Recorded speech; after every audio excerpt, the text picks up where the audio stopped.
Tim and Vadim of Irbis recognized a huge opportunity based on clean air regulations in California's Bay Area.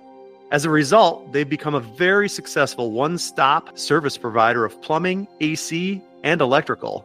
Listen in. Thanks for joining us, guys. You guys are in a massive metropolitan area with a plumbing company. How did you get started in the plumbing business? Vadim, you want to start? Yeah, so our main service was HVAC, but what we noticed here in Bay Area, everyone going green. 2027, there are no more gas water heating, and 2029, there is no more gas furnaces. So we've been working with our HVAC clients and heat pumps, also heavy heat pump water heaters, heavy on the rebates. And we started because it goes well with our HVAC heat pump service.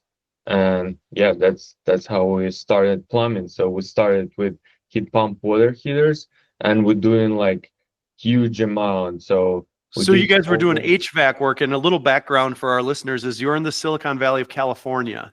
So this is a California basically law that required everybody to get rid of their gas water heaters and furnaces, correct? No, this is not statewide. It's local in Bay Area particularly. Got it. I did not know that. Yeah, we do have Bay Area Air Quality District Management, and they signed the legislation to ban gas furnaces and water heaters starting 27.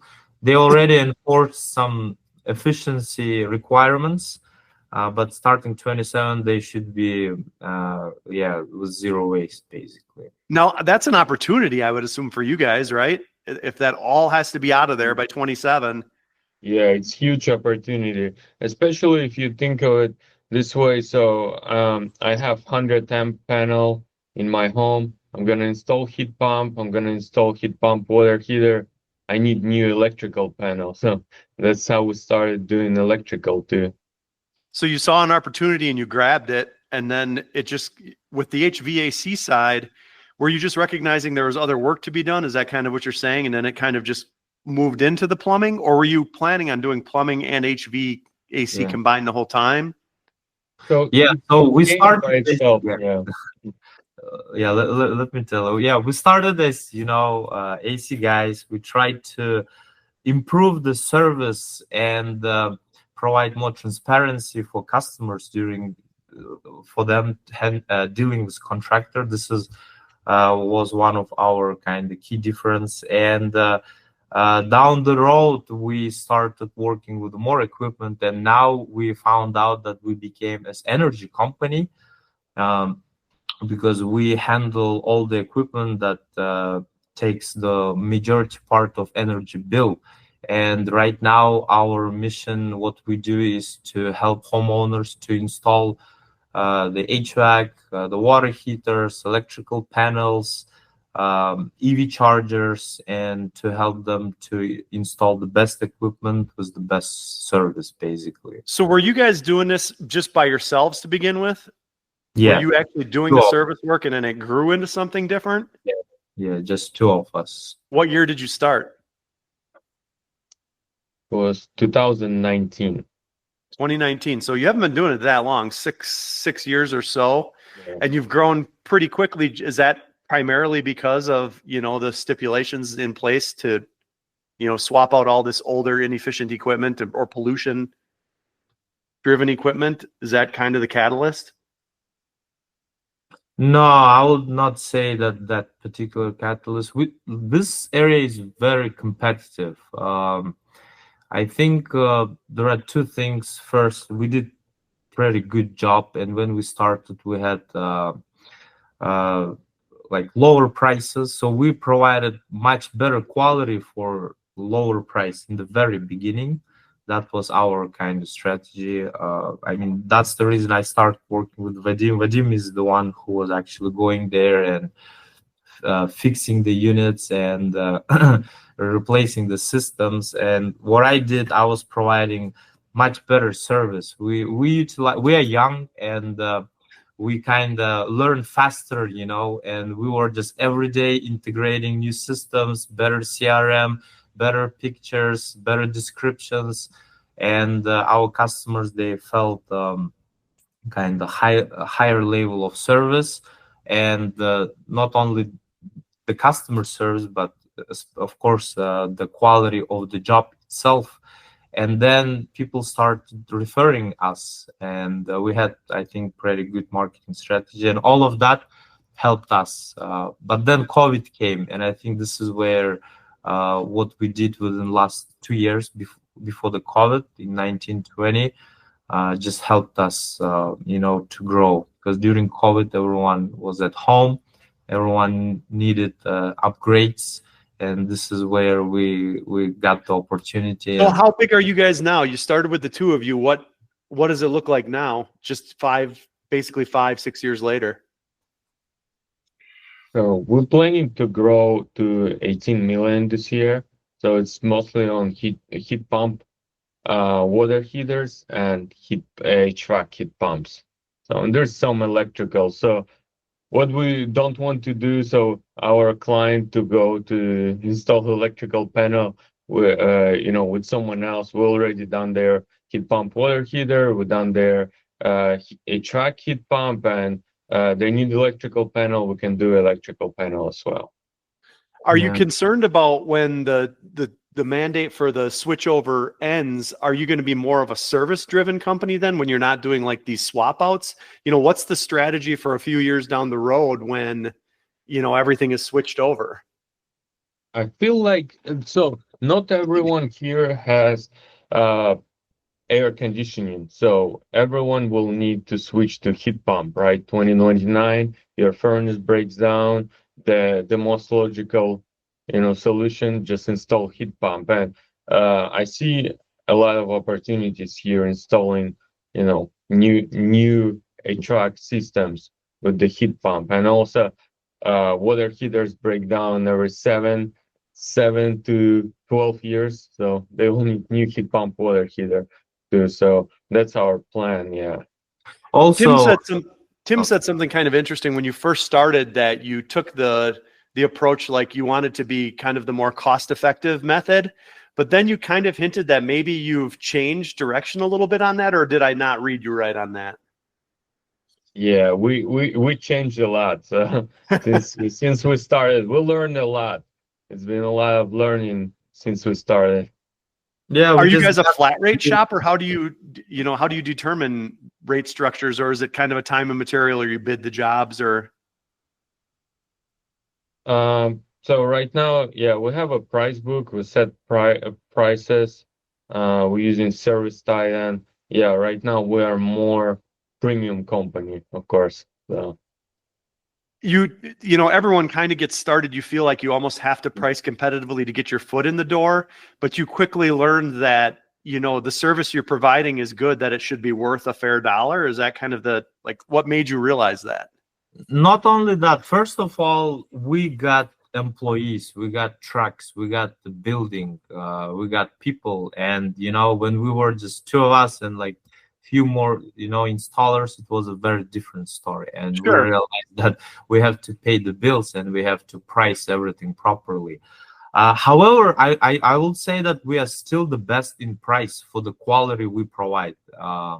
We still kind of we actually went to put higher prices, to kind of build more value, but actually now we actually came back to the same logic as we started, to provide the best quality, the best service for the best price, and we are still kind of the same. If you kind of compare what we provide to customer in terms of what safety features we do, the agreements, the warranties, how we help with the rebates, we have this whole separate department. No other company can provide such value.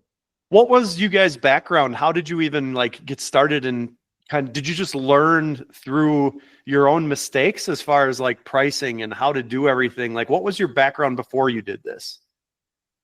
So here, actually, I was a technician and a truck installer, and Tim was my friend, and he was good in marketing, networking all the time. So, and we kind of started together. Yeah.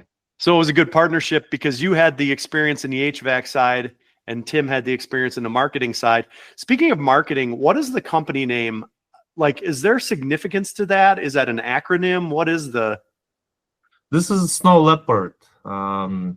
This is a very beautiful, majestic animal that habits in the mountains in Kazakhstan, Kyrgyzstan, Central Asia. This is where we are from originally. And snow leopard habits in a very high altitude and survives in a very different temperatures, from very hot to very cold. And it's endangered animal. So basically, we have a lot of dots to connect with the name. We are from there, and also we are trying to bring awareness, about this animal. It's endangered at the moment. There are just a few thousands left of them.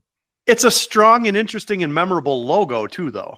So that's interesting. It's got a neat story behind it. And honestly, like in my opinion, you guys should be telling that story on your website. We do have. It makes a neat connection between you guys personally, and the logo. I think that's a neat connection. How did you come up with the branding? Have you hired people to help you with that? Or are you, because you guys have a nice, strong, powerful brand. You look professional. Yeah, we hired KickCharge. So first it was simple logo, that someone drew for us. When you were poor? Yeah, it's like, some lettering on the truck, but then we hired KickCharge and it was a game changer. Right now I have a lot of beautiful trucks. They're over 35 to 40 trucks that, and whenever we say Irbis, someone, oh, I saw your trucks, guys. That really helped us. I feel like KickCharge, helped us a lot. From a marketing perspective, because you're in such a large metropolitan area with a ton of people, what is your strategy? Are you guys doing like Google ads or social media ads or word of mouth or kind of everything? My strategy is to be everywhere in the best shape as you can. We are absolutely everywhere. The only thing, we got rid of certain channels that brings us bad opportunities, but we are absolutely everywhere. On TV, on TikTok, we have billboards, we do Google ads, Google local services. That's my passion. I like to take kind of advanced approach towards it. So even from a pricing strategy, though, another thing that you have to take into account when it was just the two of you hustling, now just the cost of marketing alone has to, be a big number on your bottom line as far as a monthly expenditure. Well, yeah, it's growing, but I think we are at good point. I mean, marketing consumes certain percentage, right? There's a certain share that you should allocate, and we are pretty much close to a good number there. But I would say just existing customers and word of mouth plays huge role here. Basically, I can even say that 80% of your marketing efforts will come from 20% of, like the rule of 80-20. It worked pretty well. 80% of your leads comes from 20% of your kind of marketing efforts, and the rest 20 you get from 80% of efforts. Sure. This is how it works. What kind of obstacles do you guys see coming up in the next few years as far as growth of the business or, just cash flow, things like that? I mean, what are your concerns in the next few years? I don't see any concerns. Actually, I'm excited about all these changes because it's a lot of opportunities. So I feel like, it's gonna help us a lot with all these changes. For more information on Irbis' full line of services in the Silicon Valley area, please visit irbishvac.com. Please remember to like and subscribe to keep more of this great content coming.